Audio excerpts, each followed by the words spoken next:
Muy buenas tardes, bienvenidos a esta nueva tertulia de divulgación científica de la Asociación Española para el Avance de la Ciencia. Hoy nos reunimos para hablar sobre premios Nobel de Física y de Química, en el marco de la exposición Ciencia Viva, que ha auspiciado la asociación y en la que se muestran trabajos de investigación originales publicados por diferentes personalidades galardonadas con el Premio Nobel de Física o de Química, investigadores excepcionales que nos van a descubrir nuestros invitados.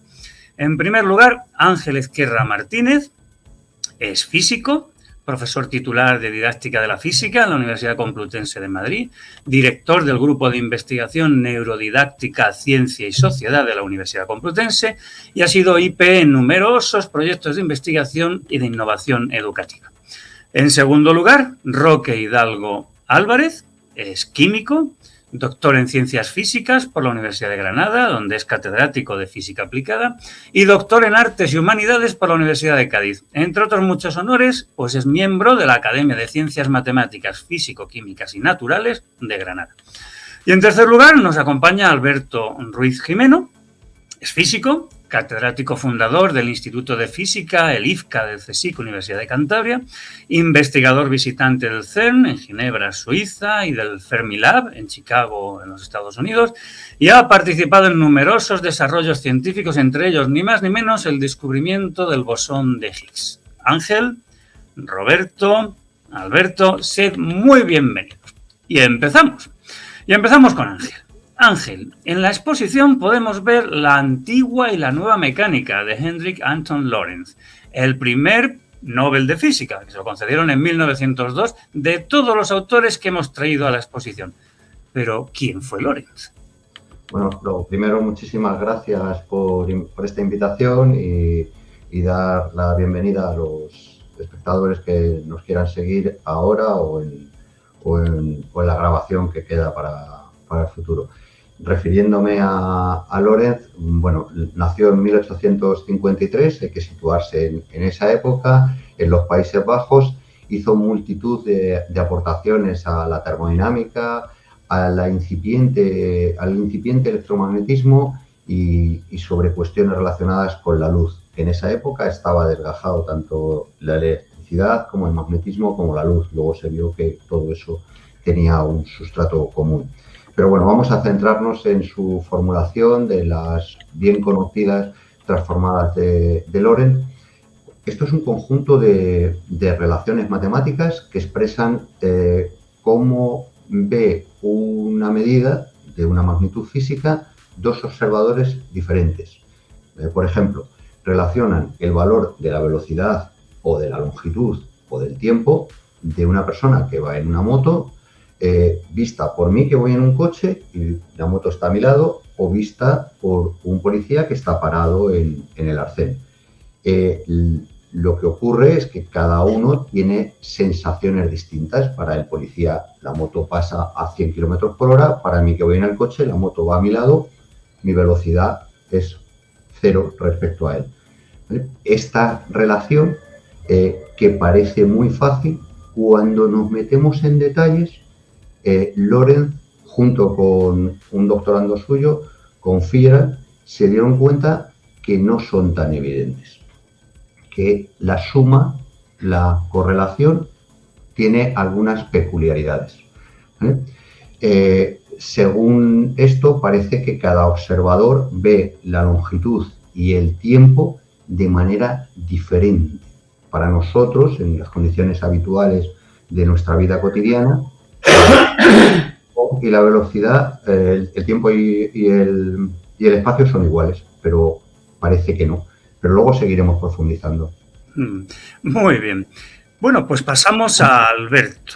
Alberto, Marie Curie, autora del artículo Rayos de cuerpos radiactivos en relación con la estructura molecular que podemos ver en la exposición, recibió en 1903 el siguiente Premio Nobel de Física. ¿Por qué sería?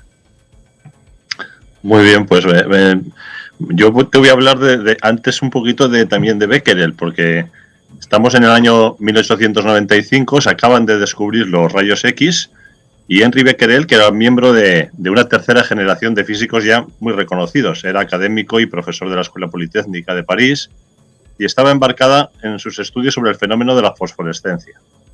y él pensaba que tenía relación con los recientes rayos X que había descubierto Röntgen.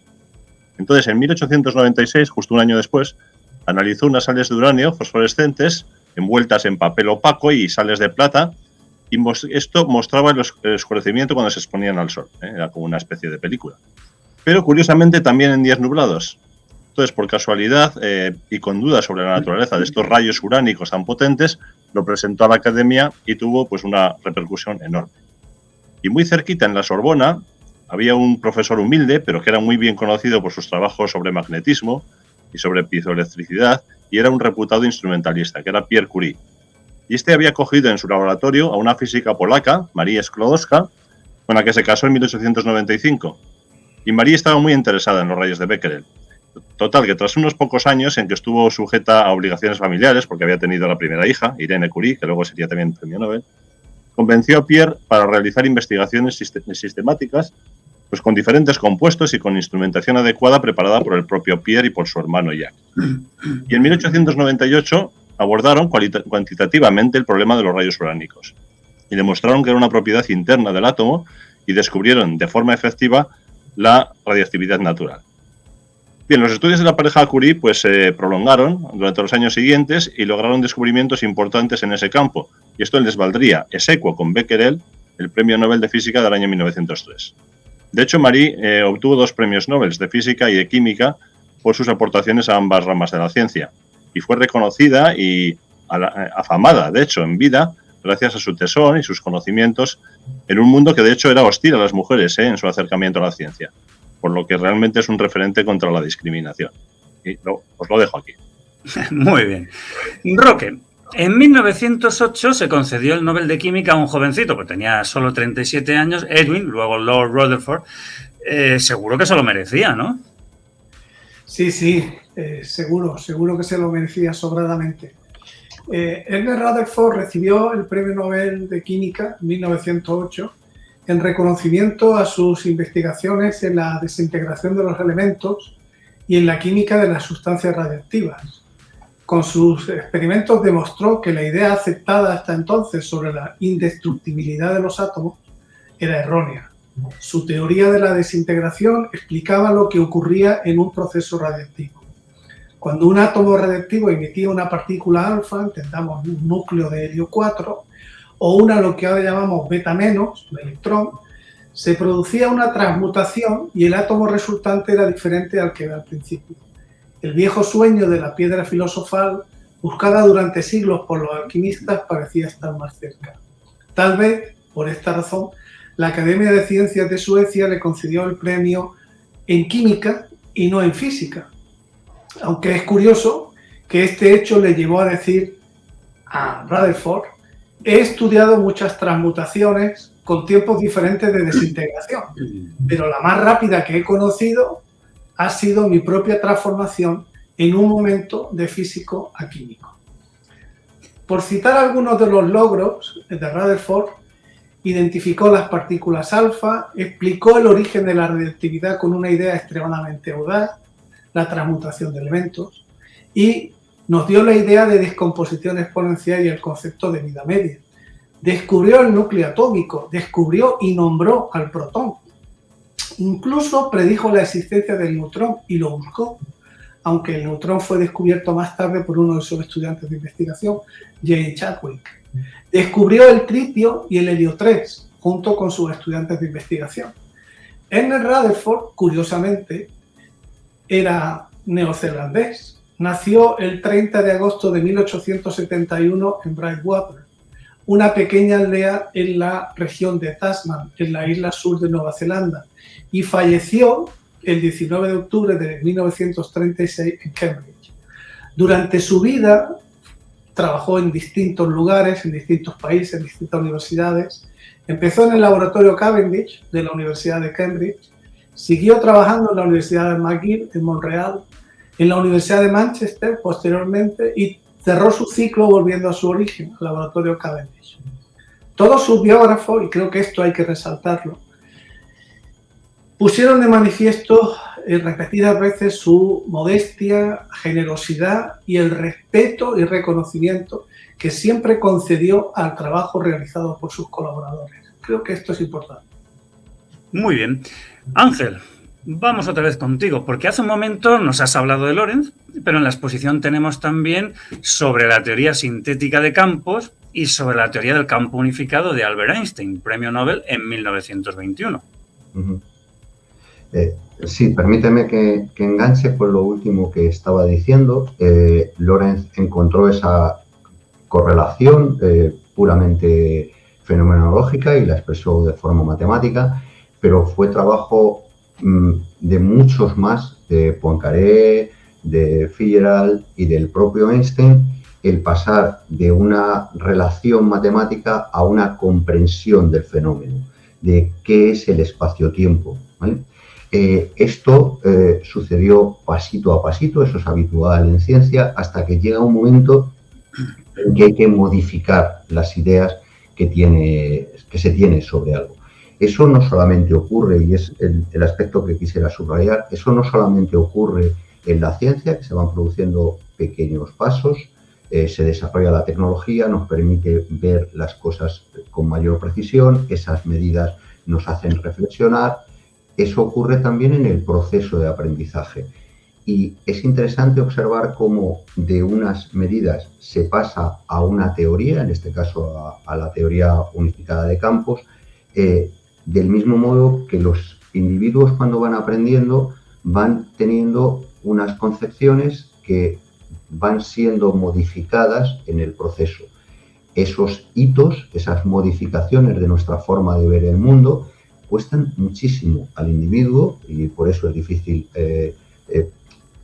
comprender el proceso de aprendizaje de los individuos y ayudar a la gente a que aprenda, pero es el mismo caso, las mismas situaciones, los mismos hitos, las mismas dificultades que se ha encontrado la inteligencia común del mundo científico a la hora de ir modificando su visión, de tener una imagen de tiempo y espacio absoluto, de materia corpuscular y de luz como algo ondulatorio, a ir unificando todo, a darse cuenta que el espacio-tiempo es una misma entidad y que la materia y la energía son una misma entidad y que tiene un comportamiento diferente al que nosotros percibimos con nuestros sentidos. En ese proceso, el conjunto de actores, de científicos afamados que hemos ido comentando, que he comentado yo, que han comentado mis compañeros con mucho mejor acierto que el mío. Muy bien. Roque, ya nos adelantaba Alberto que la primera mujer en recibir un Nobel de Química en 1911 y la primera y única persona en recibir los dos premios hasta ahora de Física y de Química fue Marie Curie, ¿verdad? Sí.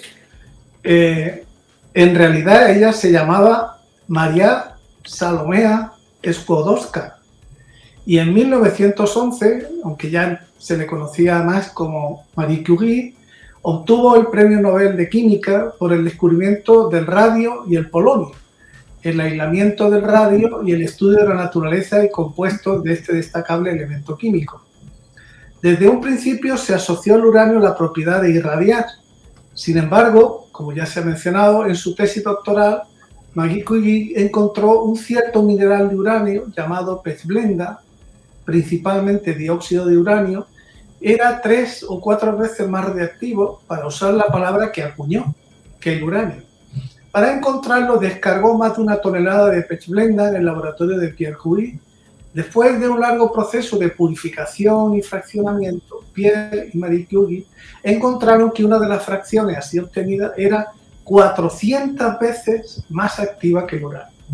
Llamaron al agente radiactivo desconocido polonio, en honor al país de origen de Marie.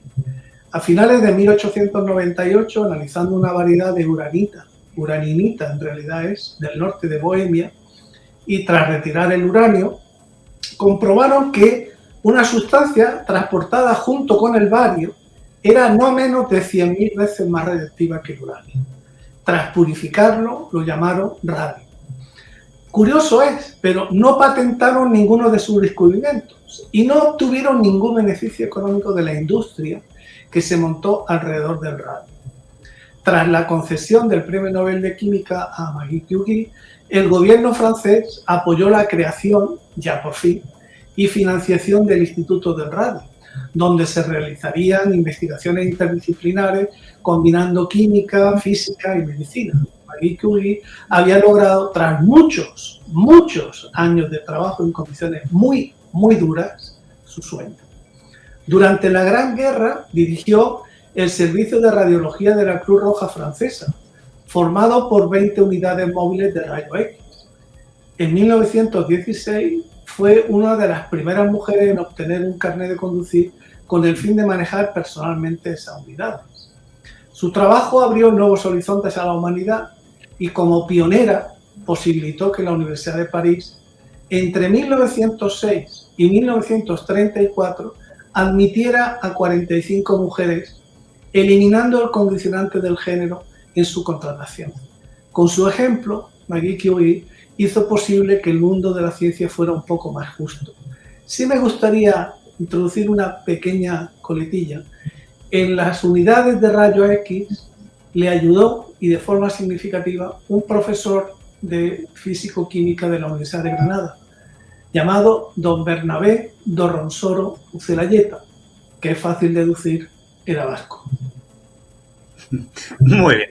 Alberto, en la exposición podemos ver la versión de la termodinámica de Max Planck, traducida por Palacios en 1922, y hago un inciso, y que me regaló Roque antes de la pandemia. Aparentemente no sería ciencia viva, porque no es un artículo, sino es un libro, pero sintetiza mucho de la ciencia viva que aportó Planck, ¿verdad? Sí, por supuesto que sí. De hecho, fíjate, Max Planck, él había realizado su doctorado en 1879 sobre el segundo principio de la termodinámica, tras haber consultado los trabajos de Rudolf Clausius, uno de los padres de la termodinámica. Y en 1892 ya ocupó la cátedra de física teórica de la Universidad de Berlín. Allí permaneció durante 37 años y tuvo como discípulos, de hecho, a varios futuros premios Nobel. Incluso tuvo también a Lisa Meitner, de la que probablemente luego podré comentar algo. Max Planck era ya un físico muy reconocido. Fue el fundador de la Sociedad Alemana de Física y era un especialista en la teoría del calor. Y además era un gran aficionado a la música, que no es baladí. El caso es que a finales del siglo XIX parecía que la física ya había llegado a su máximo esplendor y apenas quedaban retazos por entender acerca de la naturaleza.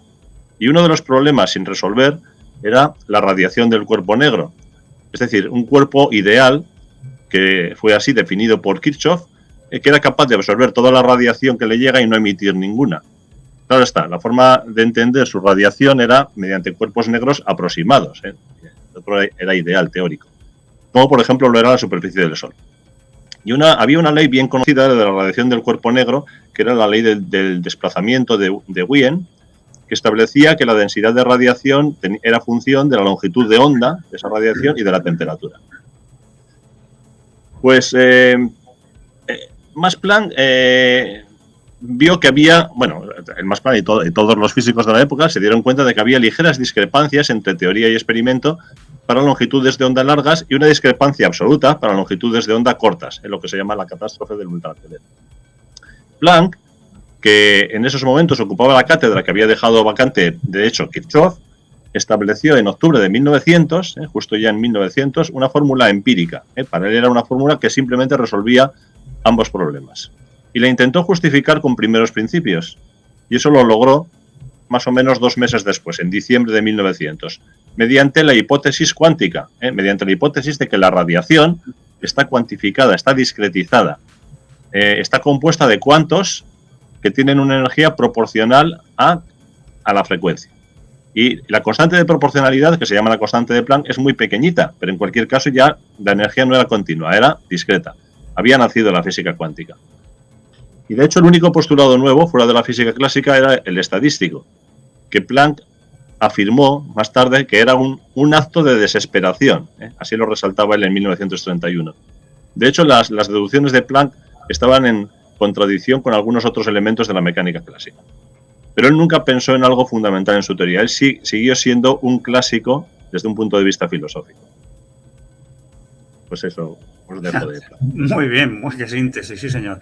A ver, Ángel, en la exposición tenemos 2 artículos de Robert Millikan sobre rayos cósmicos, pues que nos ilustran a qué se estaba dedicando en 1926. Pero ¿puedes contarnos los temas por los que 3 años antes, en concreto en 1923, le habían concedido el premio Nobel? Bueno, Millikan y engancha perfectamente con lo que acaba de decir el profesor anterior. Hizo un experimento muy detallado. Nos han estado contando algunos esfuerzos experimentales de otros autores. Millikan construyó una caja para medir cómo se mantenía en suspensión una gotita de aceite a través de campos eléctricos. Las gotitas de aceite, al producirse, se cargan eléctricamente, sabiendo cuál es la densidad de carga eléctrica de la superficie y manejando la diferencia de potencial entre las placas del condensador, se consigue que algunas se mantengan nivelando el peso con la tracción eléctrica. Bueno, este experimento, que en realidad el que manipuló fue uno de sus estudiantes, Herbie Fletcher, y que luego le traicionó porque no le incorporó en el desarrollo, era capaz en ese experimento de disgregar la relación que había carga-masa del electrón, porque no se podía separar. Y ahí él consiguió determinar cuál era la carga y, por tanto, como se sabía la relación carga-masa, también saber cuál era la masa. Ese experimento es un experimento crucial porque determina una de las constantes básicas de la naturaleza. Una medida determina cómo es el universo y podemos establecer teorías que nos expliquen cómo funciona. Como el electrón es una de las partículas fundamentales del universo, empezamos a entender eso. Ese es el experimento crucial al que te refieres, que en realidad se hizo en 1910, que luego se publicó en 1913 y que dio origen al premio Nobel y consigue explicar o dar las bases teóricas experimentales para explicar cómo está constituido el universo. Magnífico, muchísimas gracias. Roque, en la exposición tenemos un artículo de Peter Debye sobre la dispersión anormal de los rayos alfa y otro que publica en colaboración con otro premio Nobel de Química, en este caso Linus Pauling, sobre la teoría de la atracción interiónica de solutos ionizados. ¿Qué investigaciones llevaron a Debye hacia el premio Nobel que le concedieron en 1936?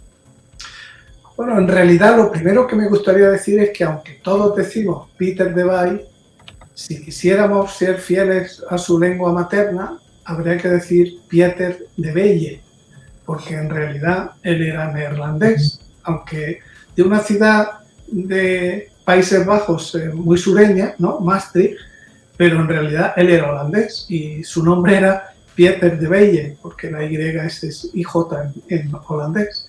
Pero como es verdad, después se hizo norteamericano, pues todos decimos Peter Debye. Pues Peter Debye ganó el Premio Nobel de Química en 1936 por sus contribuciones al conocimiento de la estructura molecular a través de sus investigaciones sobre los momentos dipolares y también sobre los estudios que hizo de difracción de rayos X y electrones en gases.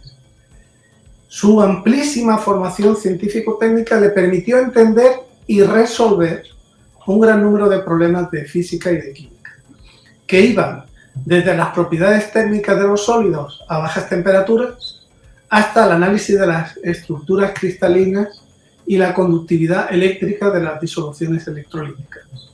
Existen varios epónimos. Por ejemplo, Debye es la unidad de momento dipolar eléctrico del Sistema Internacional de Unidades.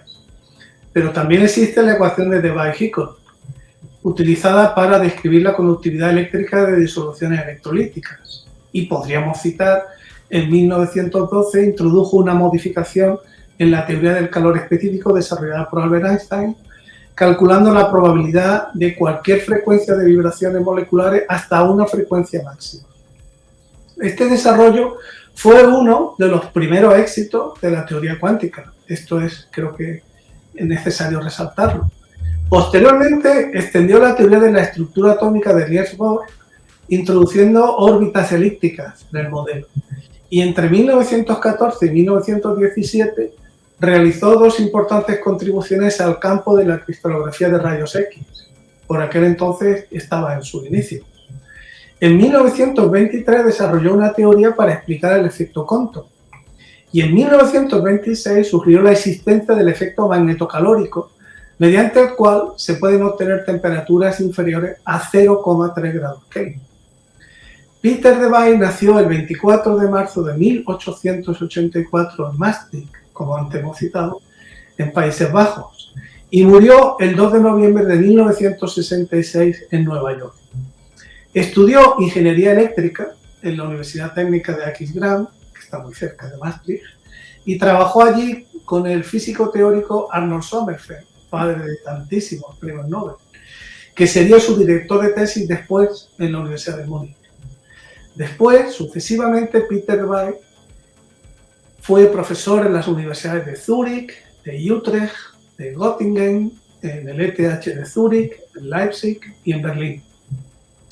Fue un holandés muy influenciado por la física alemana, pero también fue un físico muy apoyado en Alemania.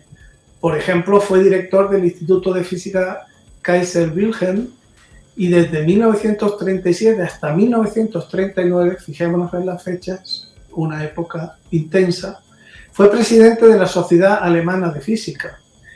Y en 1940, sin embargo, se trasladó a Estados Unidos y trabajó como director del Departamento de Química de la Universidad de Cornell en Ithaca, Nueva York. Es un personaje muy interesante de estudiar. Muchas gracias, Roque. Alberto, nos vamos a ir de paseo a tu y mi muy querido Santander, ¿verdad? Porque en 1933 concedieron el Nobel de Física a Erwin Schrödinger y en 1935 Javier Zubiri, financiado, patrocinada la edición por la Universidad Internacional de Verano en Santander, nos regaló la traducción de su mecánica ondulatoria que podemos ver en la exposición, ¿verdad? Pues sí, efectivamente. Erwin Schrödinger, que era, bueno, había nacido en 1887 cerca de Viena y era de familia pues acomodada, con lo cual pues él pudo estudiar en institutos de prestigio y ya en 1910 presentó su tesis en Viena.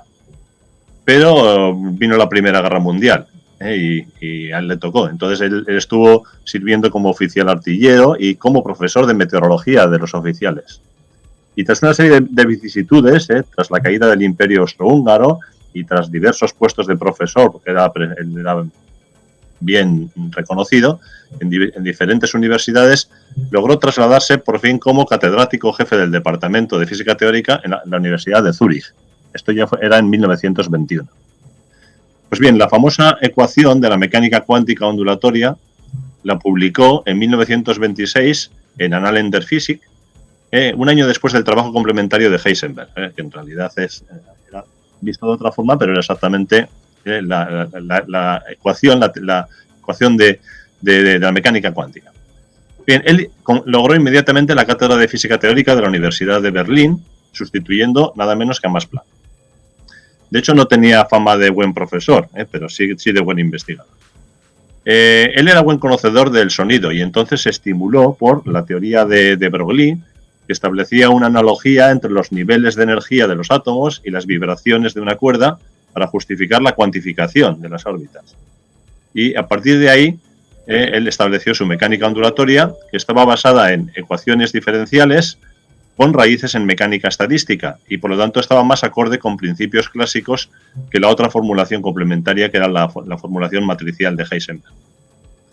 ¿Qué ocurre? Que llegó el nazismo y él, que era opuesto a las ideas de Hitler, pues le hizo trasladarse por precaución en 1933 a Oxford. Allí tuvo problemas por su carácter introvertido y también por su carácter mujeriego. Tuvo algunos affairs con algunas alumnas y demás, y entonces se trasladó a Graz en 1936 y, entre tanto, pues lo que has comentado de que, como curiosidad, estuvo en la Universidad Internacional Menéndez Pelayo en Santander en 1934. Bueno, tras la anexión de Austria por Alemania, él volvió a Oxford y a Gante y en 1940 ya recaló en Dublín, invitado por realmente por Eamon de Valera, que era el presidente, matemático, y allí estuvo en Irlanda durante 17 años, adquirió la nacionalidad irlandesa y siguió publicando mucho en física y también en metafísica, era un experto en metafísica. Pues bien, como curiosidad también de Schrödinger es que como Planck y como Einstein fue un defensor de por vida de una interpretación clásica de la mecánica cuántica, opuesta a las ideas del grupo de Copenhague, el grupo ortodoxo Y él trató de reconciliar la idea de la partícula del electrón con el hecho de que pudiera ocupar simultáneamente toda la órbita. Y trató de definir nuevos principios subyacentes a la nueva física, sugirió que la única realidad eran las ondas y que las partículas se derivaban de hecho de ellas. De hecho, su intención era extraer la nueva física de la física clásica. Y la oposición de Schrödinger a la interpretación de Copenhague de la mecánica cuántica queda manifiesto en el experimento virtual, que es bien conocido como la paradoja del gato de Schrödinger. Fenomenal. Bueno, Ángel, Roque, Alberto, habéis hecho hasta ahora un esfuerzo de síntesis colosal, resumiendo en poco más de 2 minutos unas personalidades con unas contribuciones excepcionales, que podemos ver en la exposición en la biblioteca de la Facultad de Educación, esos artículos originales suyos entre 1908 y 1936. Pero tenemos que ir terminando. Ángel, ¿qué galardonado con el Nobel de Física, digamos, singular, especial, te has reservado para el final? Me lo pones difícil y además hemos resumido 30, 40 años del gran salto que dio la física a principios del siglo XX y me lo pones difícil. Hemos visto que influyen cuestiones personales como el matrimonio Curie, influyen cuestiones en el desarrollo de la ciencia, cuestiones económicas, han sido casi todos en los mismos países y influyen cuestiones de muchos tipos. Vamos a centrarnos en una que es un poco singular y ya ha salido el nombre de Broglie. De Broglie era un historiador y tenía un hermano que era físico. Su hermano le contaba los avances de la física en ese periodo tan convulso y tan interesante y a él le encantaba eso y se ponía a curiosear, ¿no? Él no era especialista, pero estaba fascinado. Y, digamos, su ignorancia del campo se convirtió en osadía y eso le permitió mentalmente romper, digamos, el camino que llevaba la física en ese momento, el camino convencional, y plantear las cosas de otra manera, porque le resultaba más fácil, no estaba sujeto a las condicionantes de una formación muy reglada. Y la aportación fundamental es que nosotros vemos la luz como una onda, se había encontrado ya que la luz se podía comportar también como una partícula y faltaba el paso inverso.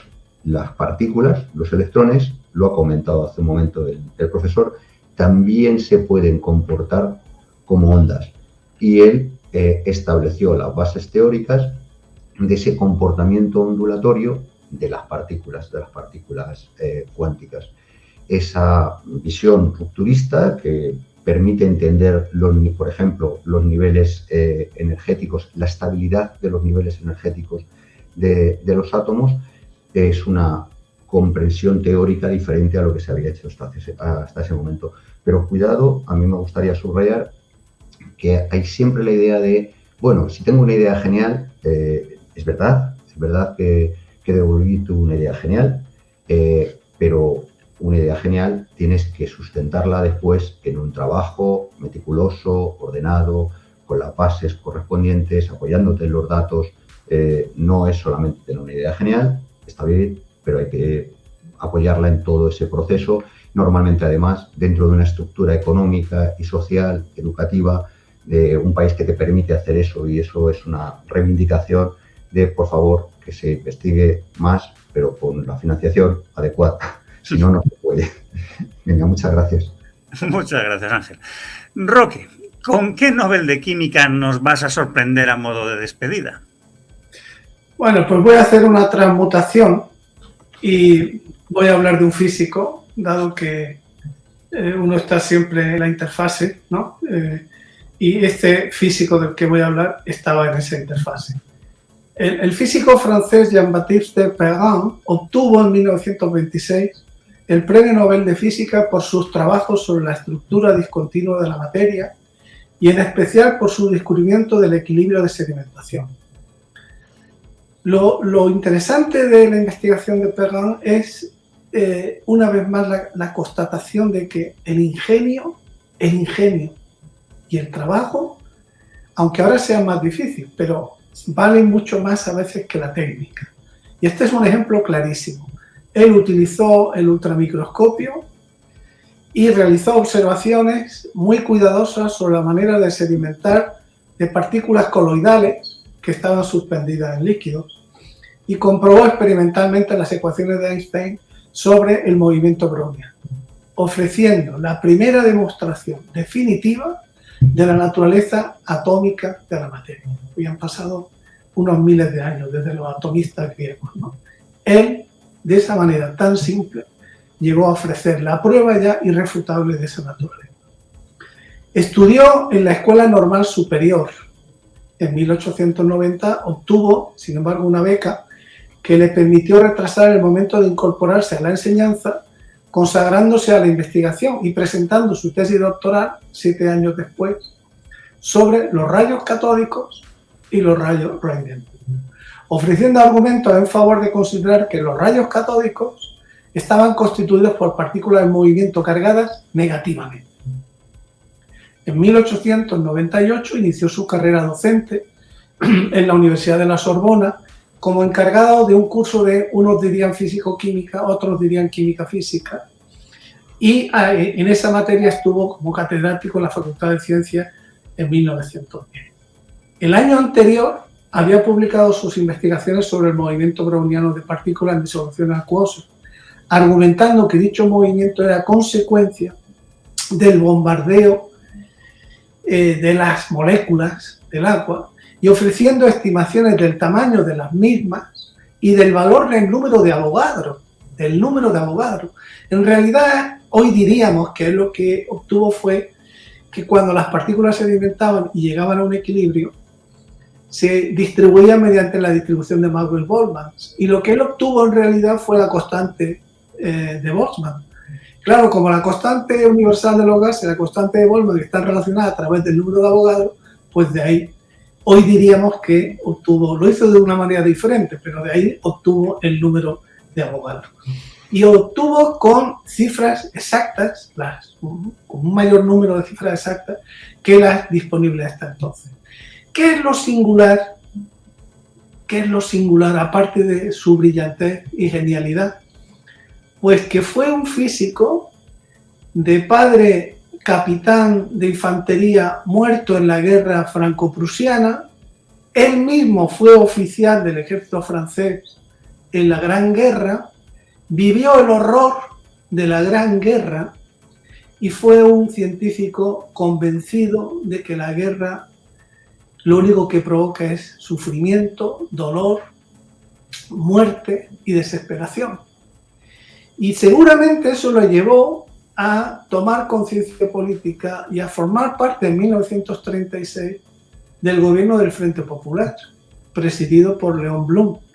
Él fue subsecretario de Estado para la Investigación Científica.